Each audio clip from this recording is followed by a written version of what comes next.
تو اسراء و معراج دو واقعے ہیں، ایک تو مکے سے بیت المقدس کا آپ کا سفر، پھر بیت المقدس سے ساتوں آسمانوں کی سیر، ساتوں آسمانوں پہ جو آپ چڑھ کر گئے. اسراء و معراج کا یہ واقعہ بہت عظیم واقعہ ہے، بہت عظیم معجزہ ہے.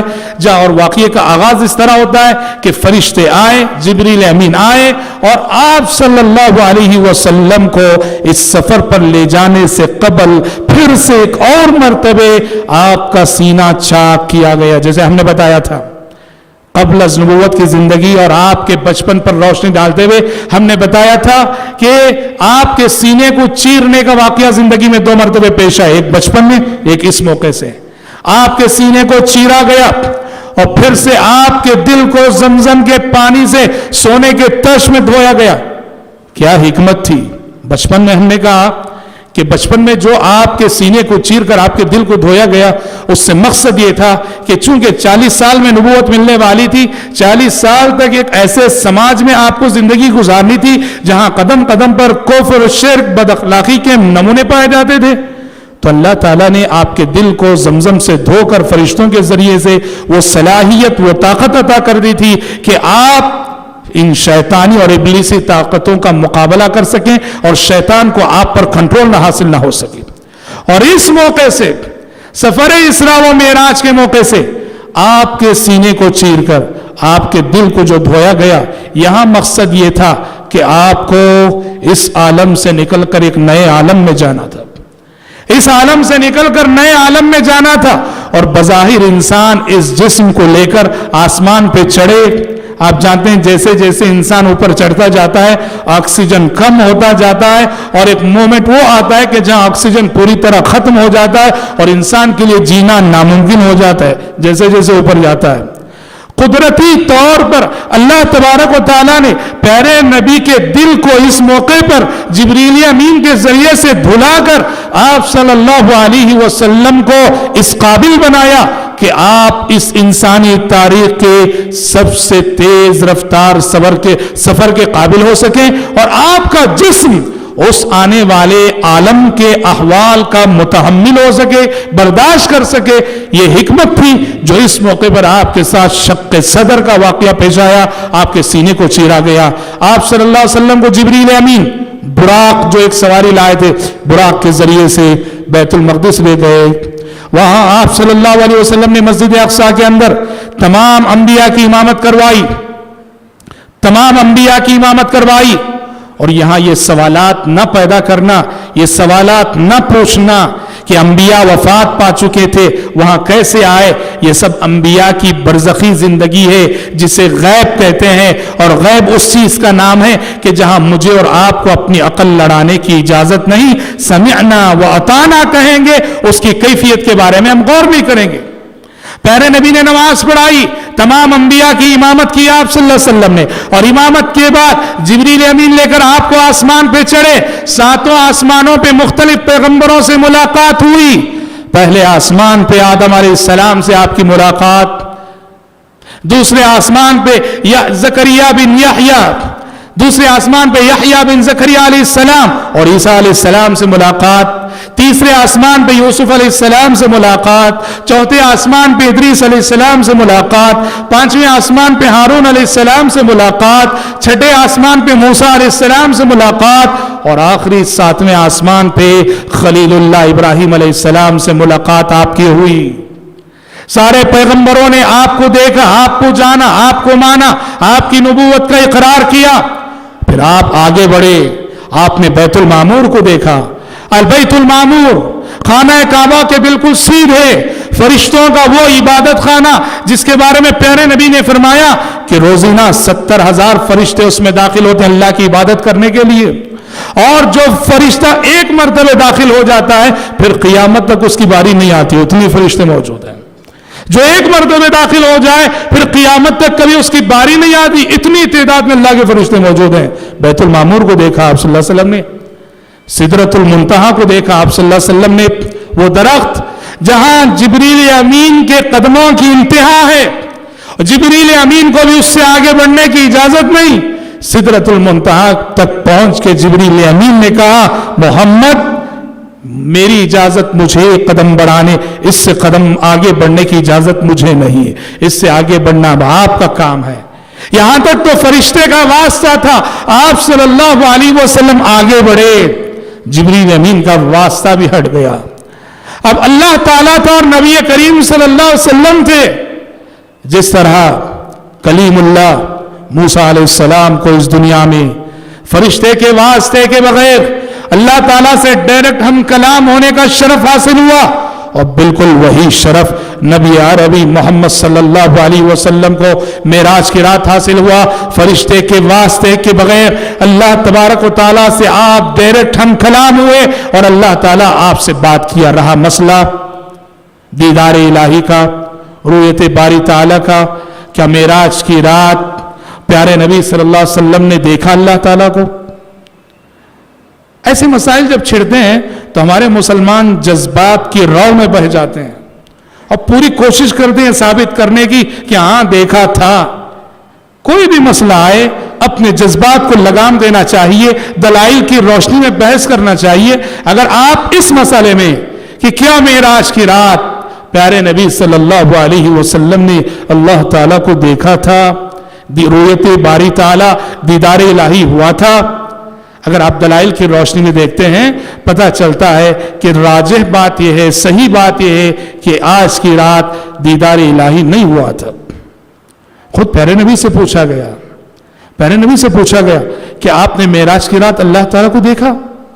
آپ نے کہا نور انا ارا، آپ نے کہا وہاں تو نور ہی نور تھا، میں کہاں سے دیکھ سکتا تھا؟ مائی عائشہ صدیقہ رضی اللہ عنہا سے مشہور تابعی مسروق نے پوچھا تھا، مسروق نے پوچھا تھا، مسلم کی روایت ہے کہ مائی بتائیے کیا اللہ کے نبی نے معراج کی رات اللہ تعالیٰ کو دیکھا تھا؟ تو مائی عائشہ صدیقہ رضی اللہ عنہ نے کہا لقد قف الشعر مما قلت، کہا کہ مسروق کیسا سوال کر رہے ہو، کیسی بات پوچھ رہے ہو، تمہارے سوال سے تو میرے رونگٹے کھڑے ہو رہے ہیں، تمہارے سوال سے تو میرے رونگٹے کھڑے ہو رہے ہیں۔ پیارے نبی نے اللہ تعالیٰ کو دیکھا نہیں تو دیدار الہی نہیں ہوا۔ ہاں یہ ایک ایسی نعمت ہے اللہ تعالیٰ کا دیدار جو ہر مومن کو ملنے والی ہے، ہر مومن کو ملنے والی ہے۔ صحت عقیدہ کی شرط پر کہاں جنت میں، قیامت کے واقع ہونے کے بعد جب جنتی جنت میں چلے جائیں گے، وہاں اللہ تعالیٰ جب جنتیوں سے کہے گا جنتیوں بتاؤ کوئی نعمت باقی ہے، کوئی کمی رہ گئی ہے؟ سارے جنتی کہیں گے نہیں پروردگارا، ہر چیز سے تو نے نوازا ہے، ہر نعمت میسر ہے، کوئی کمی نہیں ہے۔ پروردگارا کہے گا، اللہ کہے گا نہیں، ایک چیز باقی ہے، ایک چیز باقی ہے۔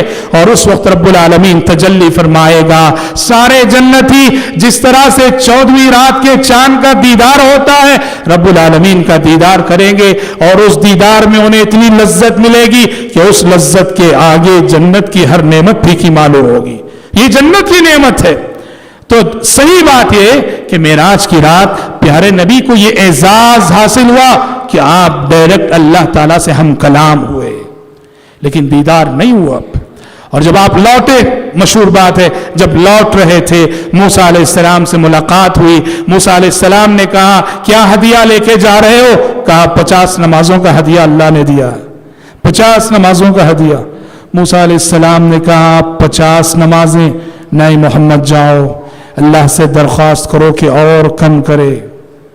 گئے نبی کریم صلی اللہ علیہ وسلم درخواست کی، اللہ نے کچھ نمازیں کم کی، پھر لوٹ کر آئے۔ موسیٰ علیہ السلام نے کہا نہیں محمد پھر جاؤ درخواست کرو رب العالمین سے کہ کم کرے۔ موسیٰ علیہ السلام جھیل چکے تھے، اور وہ بھی کسے؟ موسیٰ علیہ السلام کا واسطہ بنو اسرائیل کی ایسی قوم سے پڑا تھا دنیا میں جو انسانی تاریخ کی سب سے سرکش اور نافرمان قوم تھی۔ موسیٰ علیہ السلام جانتے تھے کہ قومیں کتنی سرکش ہوتی ہیں، اس لیے کہا 50 نمازیں برداشت نہیں کر سکے گی آپ کی امت۔ بالآخر موسیٰ علیہ السلام کے کہنے پہ بار بار آتے جاتے رہے، اور یہاں تک کہ جب 5 نمازیں ہو گئیں تب بھی موسیٰ علیہ السلام نے کہا پھر جاؤ پھر جاؤ۔ تو اللہ کے نبی نے کہا اب تو مجھے شرم آتی ہے، اب تو مجھے شرم۔ پروردگار نے 45 نمازیں تخفیف کر دیں۔ تو رب العالمین نے کہا تھا کہ محمد یہ 5 نمازیں ہیں، مگر اگر آپ کی امت یہ 5 نمازوں کی پابندی کر لے ثواب تو میں 50 نمازوں ہی کا لکھوں گا،